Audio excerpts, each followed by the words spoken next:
modal besar itulah yang kemudian bisa membajak hukum atau memperlakukan hukum demi kepentingan dia.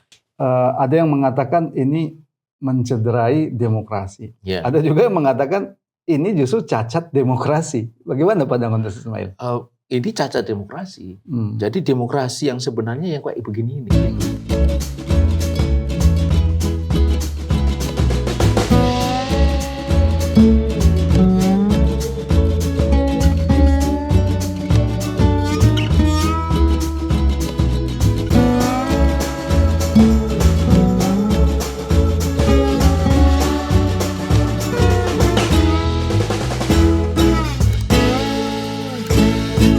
Bismillahirrahmanirrahim. Assalamualaikum warahmatullahi wabarakatuh. Pemirsa yang dirahmati Allah Subhanahu wa taala, kembali kita bertemu dalam program Focus to the Point. Kali ini kita akan membahas kontroversi keputusan Mahkamah Konstitusi tentang ambang batas pencalonan kepala daerah yang ditolak oleh DPR. Ini menimbulkan reaksi yang cukup besar. Untuk itu kita akan mendiskusikan ini dengan Ustadz Ismail Wisanto. Assalamualaikum Ustaz. Waalaikumsalam. Sekarang populer istilah begal ya. Begal konstitusi. Yeah. Nah, bagaimana pandangan Ustaz? Ya, baik. Bismillahirrahmanirrahim. Assalamualaikum warahmatullahi wabarakatuh. Yang pertama saya kira ini adalah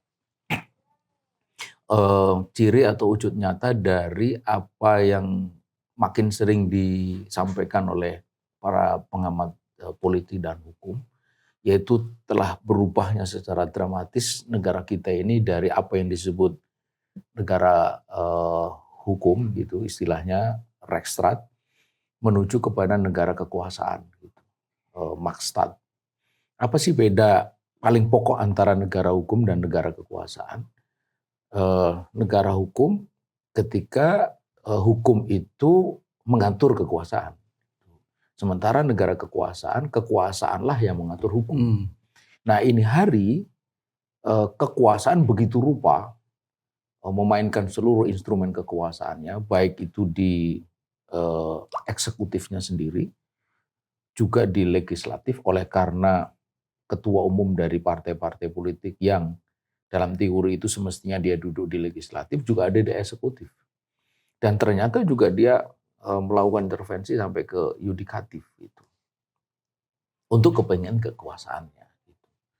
Jadi ini yang kemudian orang menyebut dengan istilah begal konstitusi. Begal itu satu tindakan pemaksaan untuk seseorang itu atau untuk seseorang itu mengambil apa yang hendak diambil dari orang itu, namanya dibegal gitu. Bisa begal kalau di jalanan itu motor itu, kemudian handphone, dompet segala macam ya. Tapi bukankah semua itu melalui proses proses yang sah secara demokratis ya, lewat DPR, lewat undang-undang, lewat MK dan sebagainya. Iya. Itulah yang juga orang sering katakan bahwa demokrasi ini hari itu sekedar demokrasi prosedur, bukan demokrasi substansi istilah mereka. Mengapa? Secara substansi itu bermasalah, tapi secara prosedur itu memang mengikuti prosedur. Jadi begal ini itu melakukan usaha, ya, begal konstitusi ini dari penguasa itu melakukan usaha perubahan peraturan perundang-undangan itu melalui prosedur, gitu. Tetapi dengan substansi yang sama sekali salah atau sama sekali bertentangan dengan peraturan perundang-undangan itu sendiri sebenarnya gitu. Nah, jadi ini yang justru makin menyakitkan. Kenapa? Karena tampak halal tapi haram kalau pakai bahasa kita, atau tampak konstitusional tapi sebenarnya inkonstitusional. Orang semakin sering menyebut dengan istilah etika gitu. Etika itu sebenarnya sedang berbicara tentang substansi dari keputusan itu. Ketika terjadi perubahan ambang batas umur wakil presiden, orang bicara tentang bahwa itu memang diputuskan oleh MK gitu. Tapi orang tahu bahwa di balik keputusan itu ada intervensi kekuasaan. Terbukti kemudian ketua MK-nya kan dinyatakan melanggar etika gitu, etika berat dan sampai akhirnya kemudian dicopot dari kedudukannya sebagai ketua MK gitu. Jadi di situ menunjukkan bahwa secara prosedur benar, tapi secara substansi itu salah gitu. Itu yang terjadi. Nah, jadi inilah yang kemudian dikatakan sebagai begal konstitusi. Gitu. Iya, apa bahayanya dengan proses pengambilan hukum seperti sekarang ini? Iya, jelas ini bahaya sekali. Mengapa? Karena kalau kita bicara tentang prosedur itu kan untuk menjaga substansi.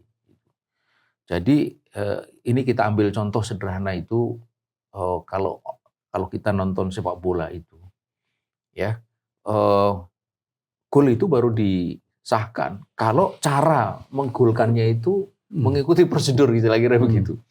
Tapi kalau ngegolkannya itu tidak mengikuti prosedur atau melanggar prosedur, katakanlah misalnya dia golkan pakai tangan gitu, itu tidak akan diterima. Kenapa? Dia sudah handsball gitu. Atau sebelumnya dia melakukan pelanggaran terhadap kiper gitu. Misalnya kipernya kemudian disikap gitu, sehingga dia nggak bisa bergerak. Lalu dia dengan mudah memasukkan. Jadi jelas sekali bahwa prosedur itu penting gitu.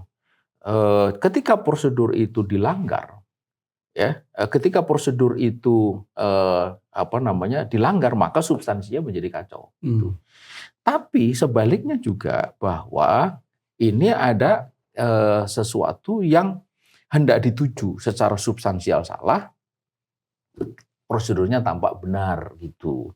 Jadi seperti orang mau ambil tanah orang lain, ya, lalu dia melakukan manipulasi terhadap kepemilikan dari tanah itu. Mungkin memanipulasi sertifikatnya atau memanipulasi transaksi jual beli seolah-olah ada jual beli gitu. Kelihatannya itu benar, tapi sebenarnya dia mau nyolong gitu. Nah, tapi dalam sistem demokrasi kan ukuran substansi itu juga menjadi persoalan. Misalkan batasan umur. Iya. Bagaimana kita mengatakan batasan umur ini sekian ini lebih baik dari batasan umur sekian gitu? Memang justru di situ letak masalahnya dari demokrasi. Jadi kalau kita lihat ini persoalannya ada dua. Yang pertama adalah pada fakta bahwa begitulah ketika hukum itu diserahkan kepada mereka yang berkepentingan, maka pasti hukum itu menjadi area permainan mereka-mereka yang berkepentingan. Ini kan ada ironi yang luar biasa, ada kontradiksi. Dan ini kontradiksi sekarang sudah menyebar di sosial media ketika Presiden mengatakan bahwa keputusan MK ini harus dihormati. Dia final dan mengikat. Nah, ketika MK itu memutuskan ambang batas umur wakil presiden boleh lebih atau kurang dari 40 itu.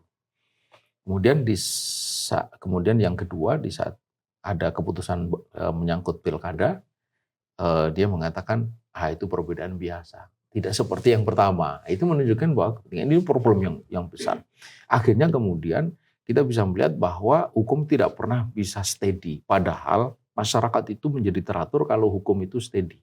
Hukum itu stabil. Hukum itu ada kepastian. Ketika terjadi ketidakpastian, maka sebenarnya itu sama seperti tidak ada hukum. Nah, gitu. Nah, ini yang sebenarnya berbahaya di dalam sistem demokrasi. Kemudian yang kedua, kenapa itu semua bisa terjadi? Selain kepentingan juga itu akhirnya menggunakan alat kekuasaan dan transaksi finansial. Dan itu akhirnya membuat mereka-mereka yang punya kekuasaan dan memiliki kemampuan finansial itulah yang bisa merubah-rubah hukum. Gitu. Ketika jargon di bidang hukum mengatakan equality before the law, kesamaan di muka hukum, hal ini tidak terjadi karena apa? Mereka yang punya kekuasaan dan punya modal besar itulah yang kemudian bisa membajak hukum atau memperlakukan hukum demi kepentingan dia. Gitu. Baik, Sasmel. Terakhir, ada yang mengatakan ini mencederai demokrasi. Ada juga yang mengatakan ini justru cacat demokrasi. Bagaimana pandangan Ismail? Ini cacat demokrasi. Jadi demokrasi yang sebenarnya yang kayak begini ini gitu. Jadi kalau orang ingin melihat kenapa sih kok orang menolak demokrasi? Ya sekarang ini bukti sangat nyata gitu. Sangat nyata bahwa demokrasi itu itu memang dalam teorinya itu kedaulatan di tangan rakyat, tapi pada faktanya kedaulatan di tangan pemilik modal, pemilik kekuasaan yang di belakangnya itu adalah para pemilik Dan modal. itu sangat-sangat kelihatan Dan sekarang. itu sangat-sangat kelihatan, dan itu bukan hanya terjadi di negeri ini, tapi di hampir seluruh dunia.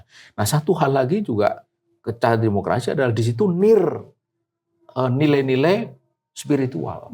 Coba dilihat itu, dari semua perbincangan itu tidak ada istilah dosa, halal, haram, takutlah kamu kepada Tuhan, segala, nggak ada itu sudah.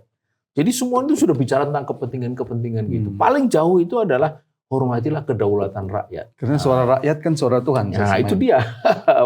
Jadi nggak perlu lagi menghormati Tuhan, karena diklaim suara rakyat, suara Tuhan. Itu jadi soal. Jadi sebenarnya ketika menggunakan sistem itu, kita ini sebenarnya sudah secara langsung meninggalkan arena di mana di situ kita secara sadar meninggalkan Tuhan gitu. Ya, baik Ustaz Ismail, terima kasih. Pemirsa, demikian tadi diskusi kita dengan Ustaz Ismail tentang kontroversi yang terjadi saat sekarang ini. Persoalannya seperti tadi yang disampaikan oleh Ustaz Ismail, sebenarnya bukan sekedar mencederai demokrasi, tapi ada yang lebih mendasar lagi. Ini bisa jadi memang merupakan cacat dari demokrasi ketika menyerahkan kedaulatan itu ke tangan manusia yang mengatasnamakan rakyat. Semoga bermanfaat. Assalamualaikum warahmatullahi wabarakatuh. Salam.